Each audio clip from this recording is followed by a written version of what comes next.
Hi, everyone.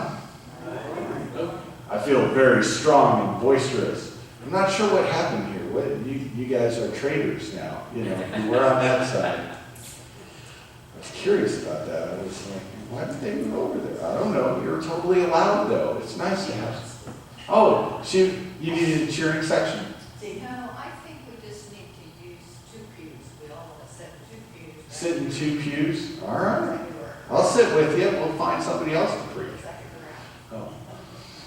That's all right. I enjoy it. We have all of our fans on YouTube out there, too. Hi, fans on YouTube. Although I think I have about 1 view so far in my sermon. That was from my wife, I think. Anyway, so I hope that you are all doing well. And I know some of us would like to be doing a smidge better. So, but keep on going. Press on. And we will make it there. I like people patting me on the back. I like people saying, hey, good job. Hey, and nothing happened. You're supposed to push that button and something happened. How about that one? Uh-oh. Keith, my technology is failing me. I think I got it. How's that? There we go. There's the pats on the back. We got it. Thanks, Keith. I appreciate you being willing. I like it when I stand out there by the door after I'm done preaching. And I have all of these people come by going, good job, that was amazing, that was wonderful. No, that doesn't happen all the time, just in case you were wondering. What can I say?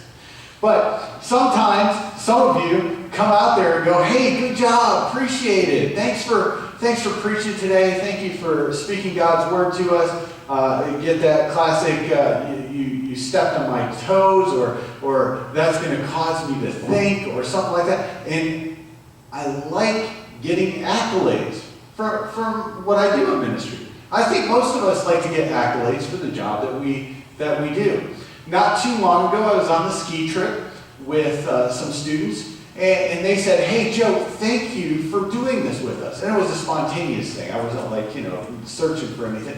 They were like, hey, we really appreciate this. And they kind of caught on, and everybody was like, hey, thanks for this, thanks for that. I was like, oh, yeah, hey, well, I really like being appreciated for what I do. I like those warm fuzzies.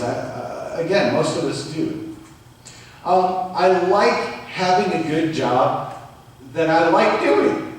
It's not that much fun to do a job that you're like, I really hate this, and it's not very much fun. But in the United States of America, we have a lot of opportunities, a lot of chances to choose things that we want to do. We also have the opportunity, and most of us have taken that, to have homes and cars and things like that. I am thankful to have 2 pretty wonderful kids. They'll get all ironed out. I pray to God by the end of the growing up thing. I won't ruin them too much. We'll let Annetta take over. She'll take care of everything. But I have 2 pretty wonderful kids, and I have an awesome wife who is fantastic, and I really appreciate her. And it's wonderful. I have an old kind of broken down house, but I've lived a lot of places in my life. It would be very hard to afford the size of house that we have for as much money as it costs. And it really doesn't leak too much. Doesn't leak too much. Life is pretty good. For most of us, life is pretty good. We live in a country where we're like, hey, I like this. Now, some of us get frustrated with what goes on with government. We're like, grr, I don't like that, I don't like this. But really, when you sit back, you kind of go, all right, well, where else would I like to live? Anybody? Sweden, Canada, Mexico? I don't think there's a lot of places that we go, man, I'd really rather be there. Otherwise, you'd probably be there. Most of us probably have enough money if we wanted to. We could move to Mozambique or to the Sudan. Wouldn't the Sudan be good? No, probably not. No. Mm-hmm. We can travel from coast to coast. We can see 2 oceans in our country. We don't have to have a passport to go see them. We can see 2 mountain ranges. We can see valleys like Death Valley, like the Grand Canyon. We can see all kinds of great things. What a great place to live. We are blessed with a lot. We have a high standard of living. And we, as people who follow Jesus, step back and go, God, thank you. I really appreciate that. Thank you for all that stuff you've given me, especially the grass that grows really fast. Okay, maybe not so much. We're like, man, God, can it please be the end of July when stuff stops growing so much? But we live in a wonderful place. I don't know about you, but I feel warm and fuzzy being in a place where I am loved, I'm cared about. I have investments in the bank. We have insurance on the investments in the bank, all that kind of stuff. We are a safe people, blessed people. And we go, God, thank you. I appreciate all those things that you have done for me.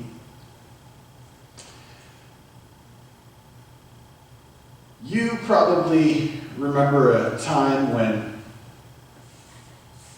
maybe you didn't, feel quite so blessed. Maybe when you were younger, you had to work for it. You had to press on to get to where you wanted to be. There were probably days when you were like, man, I'm living in a tent in my parents' backyard. I gotta do something. Or, you wanted to get somewhere. And by pressing on, you could do that here. And there's many places that you might not be able to do that. So God bless America, all right? We have those things that we want. Life is pretty good. Now, sometimes we also have those moments that our bodies break down. We get a little bit tired. Sometimes our health isn't as good as we'd like it to be. But are we ever really short on doctors? Are we ever really short on people to help us out? Not really.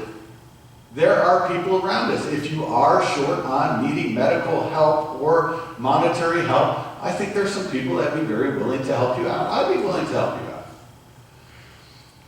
We can take care of each other, and life is good. Praise God for a good life.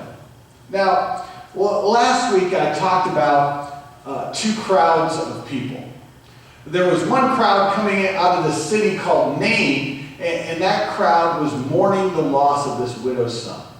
And then there was another crowd coming the other direction, and that crowd was Jesus' crowd. It was the people who had been around Jesus and seen what he had done.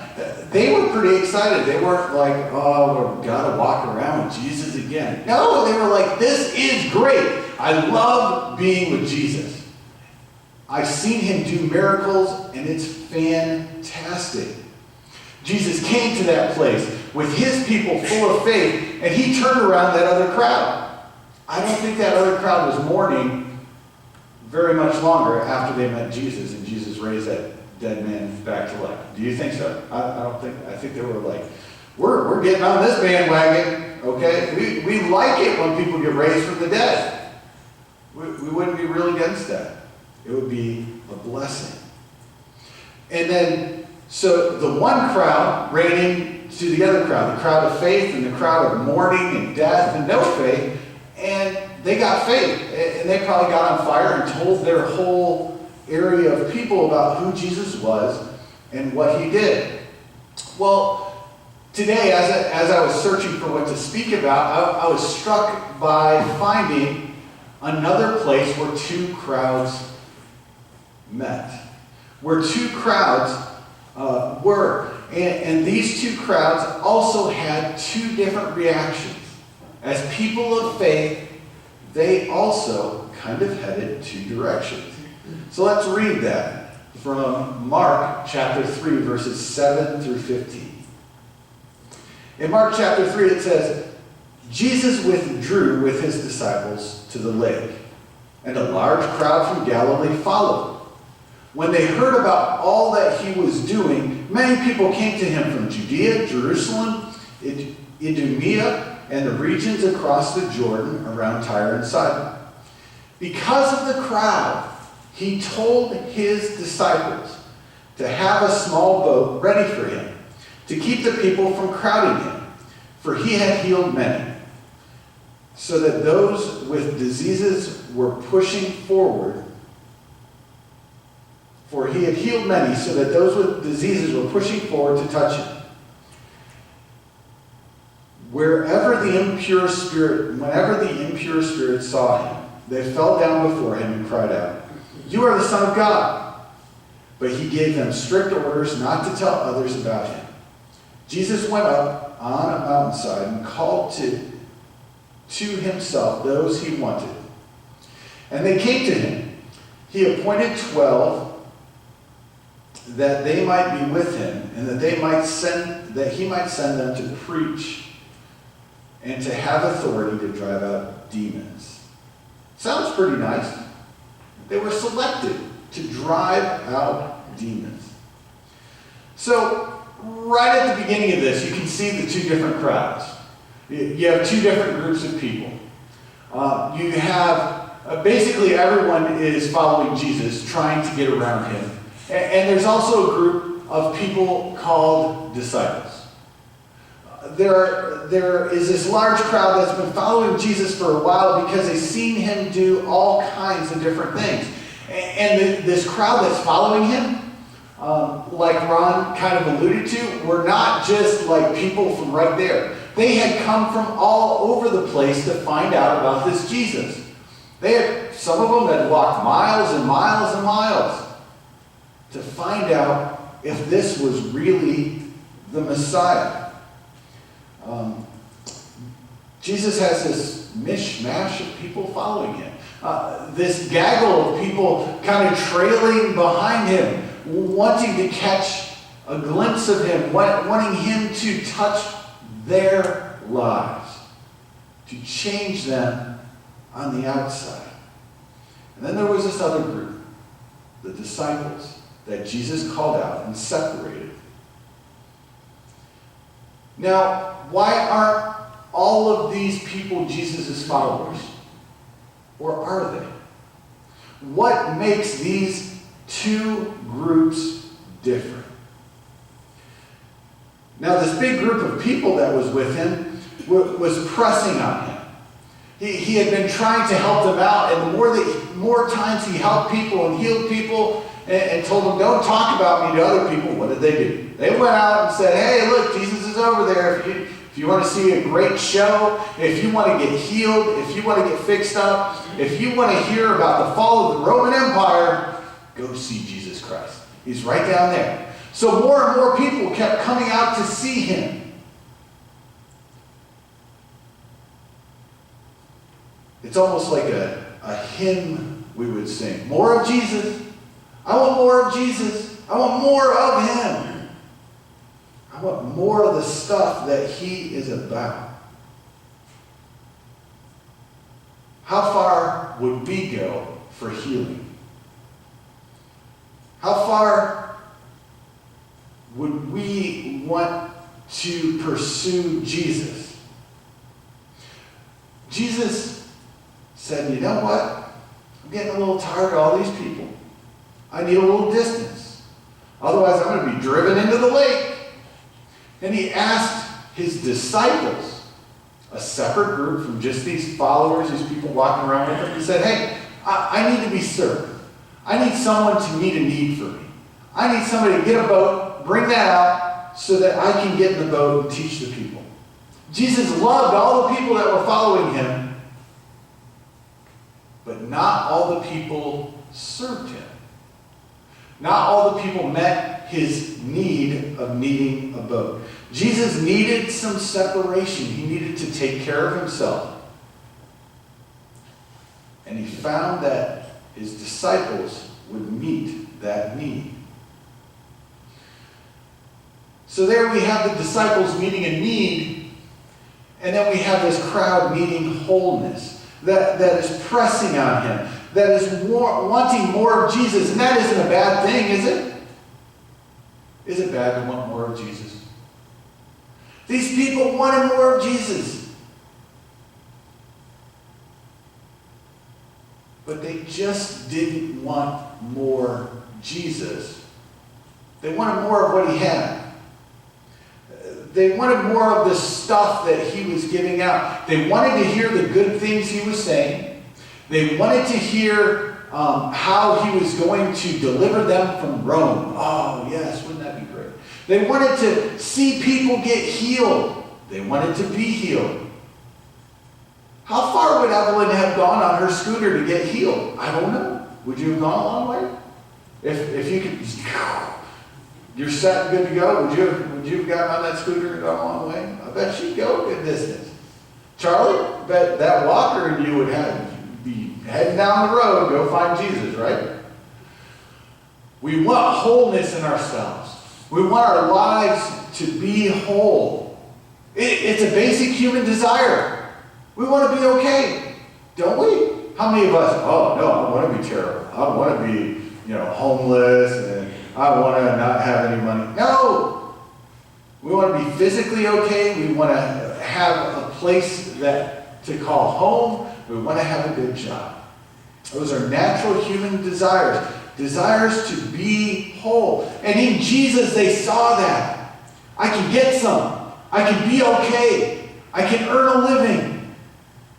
And they wanted that from Jesus. But just because they followed Jesus didn't make them disciples. All these people are clamoring for Jesus' healing touch. They want more of him, even when he's out in the boat, probably. Teach us more. Tell us these good words that we like to hear. Heal us more. And Jesus, in the middle of all the clamor, says, hey, I want you guys to come with me. I want you guys to come with and go up on this mountainside. Now, when it says he kind of pulled his disciples away, I wonder how he did that. Did he have a special call? Did he go, hey, disciples, come on, and they followed him? I mean, did he have a special, maybe he had one of those duck calls, and then all of his people came with him. Maybe he had one of those? No, I don't know. I'm not sure. He couldn't send a mass text message just to his people. He didn't have a Facebook group to go, okay, my people, we're going up the mountain. Everybody else stay here. What would separate them? What would stop those people? Did Jesus just go, hey, stop? Now, don't get me wrong. Jesus could do that, right? He could say, just stop.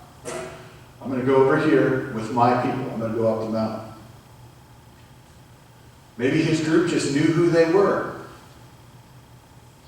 But I like this picture. I don't know that this is true or the way that it worked or not. But Jesus said, well, let's go up on the mountainside. When Jesus says, let's go up on the mountainside, when anybody says to you, let's go up on a mountainside, some people go, I don't want to climb up the mountain. There might be some people here that if I said, hey, we're going to go have church up on the mountain, let's go. Not that we have a lot of mountains here anyway, but let's go up the mountain and have church. Might not have as many people in church if we had to climb up the mountain. Okay? A few weeks ago, I went to the Appalachian Trail. Took some students with me. I wanted to go 12 miles. We ended up going 4. Not as many people want to go up the mountain. Hey, Jesus went way up there. You know what? This is the only way down. We'll just wait here. We'll stay here.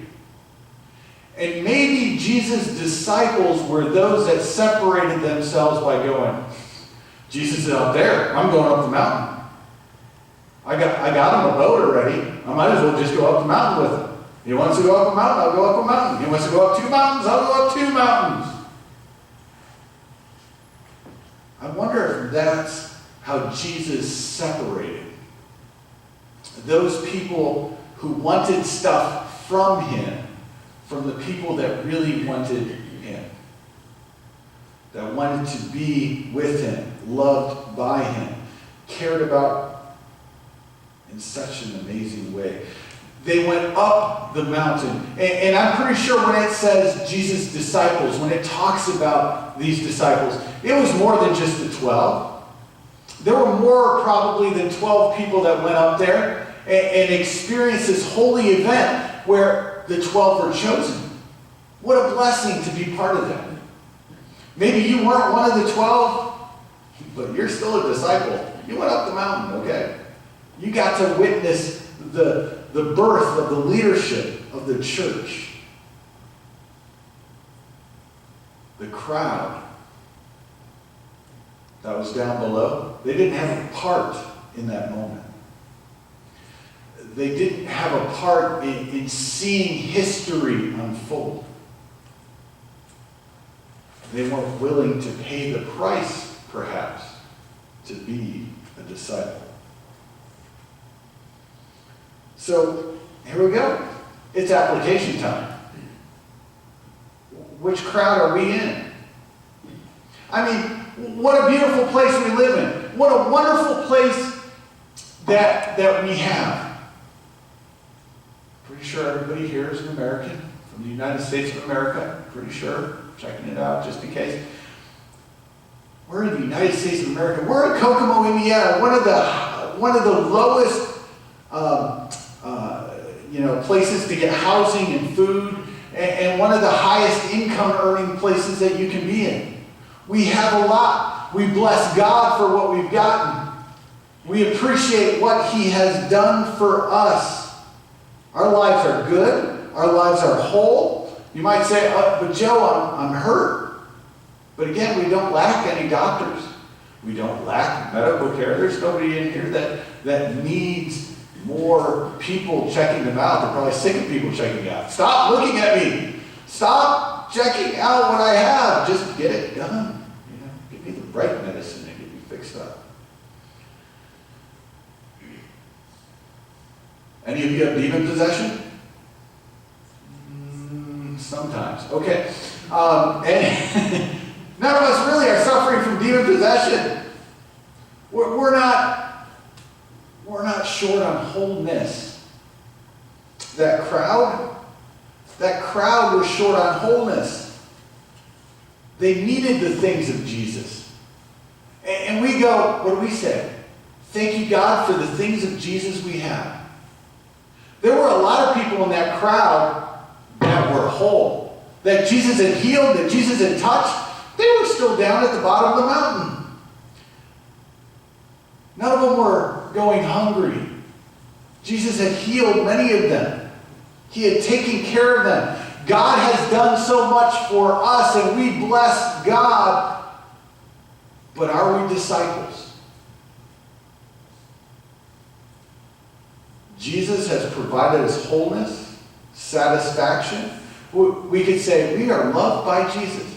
There's a lot of people down at the bottom of the mountain that could say, I was loved by Jesus. Jesus loved me enough. My ankle was broke. It got fixed. I was a leper. Jesus fixed me. The boy who is dead can say, I'm alive again. How cool would that be? But are you willing to go up the mountain with Jesus? The disciples were different from the crowd. The crowd had a lot of blessing. You might go, oh, but they were under Roman persecution. They were children of Abraham. They looked at their ancestry. They were in a great place. We're the people of Israel. God is our God. They were pretty full of themselves. They were doing well, and they didn't need to go up the mountain.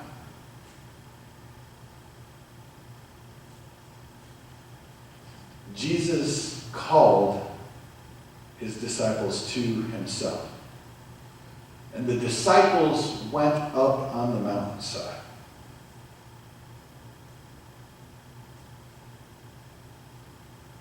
What mountainside does Jesus need you to go up? Probably the mountainside is a little bit taller than sitting there for lunch on Sunday at your dining room table or at Culver's, hopefully, because everybody loves that. That's everybody's favorite restaurant. The mountainside is bigger than just your wholeness. When you're a whole, it is time to go up the mountain.